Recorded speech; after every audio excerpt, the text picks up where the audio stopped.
You are listening to Viewpoints from Place Cloud. Cultural researchers tell stories of places from around the world.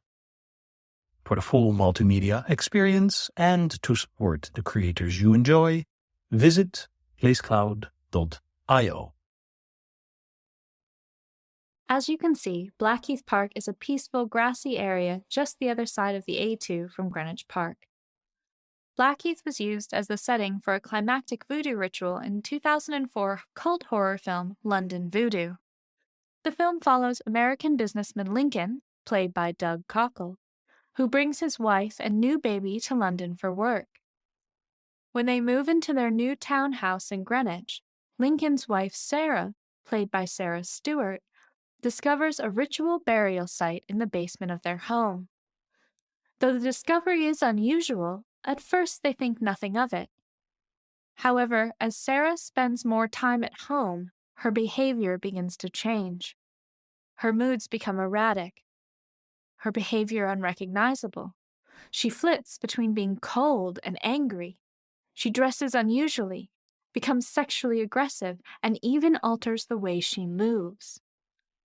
The only person who seems to know what's happening is a neighbor and voodoo practitioner who warns Lincoln that Sarah is being possessed by the spirit of one of the dead beneath their house. Of course, Lincoln dismisses the idea, closing the door in the woman's face. But Sarah becomes violent, and once she's dangerous, Lincoln is forced to accept that his wife is possessed. The only way to save her, the neighbor reveals, is through a sacred voodoo ritual. Several members of the voodoo church come together in Lincoln and Sarah's home, but just as the ritual begins, Sarah manages to escape, fleeing into the streets of Greenwich. The group, including Lincoln, race after her into the night. They finally manage to surround Sarah here in Blackheath Park to perform the voodoo exorcism. In the film, you can see Sarah run past the North Pond in Greenwich Park on her way to the Heath, and you can watch her struggle in the grass against unseen forces which toss her body through the wide expanse of the empty park. As theatrical and terrifying as the scene is, you may be more surprised to learn that London Voodoo was actually inspired by real events.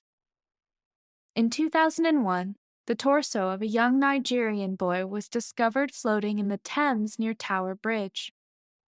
There is still no official verdict on the death of the child or certainty around his identity.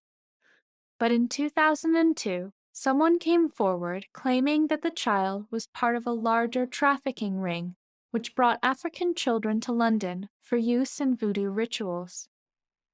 As time has passed, no evidence was found of voodoo links, but the press interest inspired Robert Pratton to write London Voodoo.